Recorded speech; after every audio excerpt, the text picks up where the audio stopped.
ഇനി mind cleanse ചെയ്യാനുള്ള അടുത്ത ട്രിക്ക് എന്താണ്? നമ്മളൊരു ചെടി നന്നായി വളരാൻ അത്യാവശ്യം വളക്കൂറുള്ള മണ്ണ് വേണമല്ലോ. അതുപോലെ തന്നെയാണ് മൈൻഡ് പ്യുവറാകാൻ വേണ്ടിയിട്ട് നമുക്ക് അത്യാവശ്യം നല്ല ക്വാളിറ്റീസ് വേണം.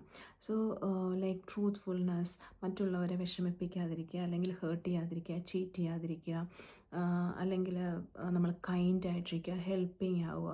അങ്ങനെ നമുക്ക് ഇഷ്ടമുള്ള ക്വാളിറ്റീസ് ചൂസ് ചെയ്യാം. ഓൾറെഡി നമുക്ക് കുറേ ക്വാളിറ്റീസ് കാണുമായിരിക്കും. അങ്ങനെ നല്ല നല്ല ക്വാളിറ്റീസ്, ഒരുപാട് ക്വാളിറ്റീസ് വേണമെന്നില്ല, we can start with few. കുറച്ച് ക്വാളിറ്റീസ് നമ്മൾ ഡെവലപ്പ് ചെയ്ത് പതിയെ ഗ്രാജ്വലി നമ്മളുടെ തന്നെ എന്താ പറയുക, കുറച്ച് കമ്മിറ്റ്മെൻറ്റ്സും ക്വാളിറ്റീസും നമ്മൾ ഉണ്ടാക്കിയെടുക്കുക. ഫോർ എക്സാമ്പിൾ, നമ്മൾ സത്യം പറയുക അല്ലെങ്കിൽ മറ്റുള്ളവരെ ഹെൽപ്പ് ചെയ്യുക എന്ന് പറയുമ്പം നമ്മൾ എത്രത്തോളം അതിന് ആ ഒരു പ്രോമിസ് നമ്മൾ പാലിച്ചെന്ന് നമ്മൾ തന്നെ ഒന്ന് അനലൈസ് ചെയ്ത് നോക്കുക.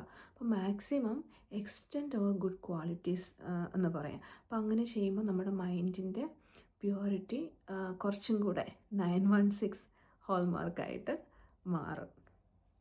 പിന്നെ മറ്റൊരു കാര്യം, നമ്മുടെ ഈ ഗുഡ് ക്വാളിറ്റീസ് നമുക്ക് തന്നെ ഒരു പാരയാവാതെ മറ്റുള്ളവർ മിസ്യൂസ് ചെയ്യാതെ ശ്രദ്ധിക്കുക. പക്ഷേ തിരിച്ചൊന്നും പ്രതീക്ഷിക്കാതെ try to extend your good qualities. നിങ്ങളുടെ ഗുഡ് ക്വാളിറ്റീസ് എക്സ്റ്റെൻഡ് ചെയ്യാൻ ശ്രമിക്കുക. അപ്പോൾ അടുത്ത പ്രാവശ്യം കാണും വരെ വണക്കം. ബൈ.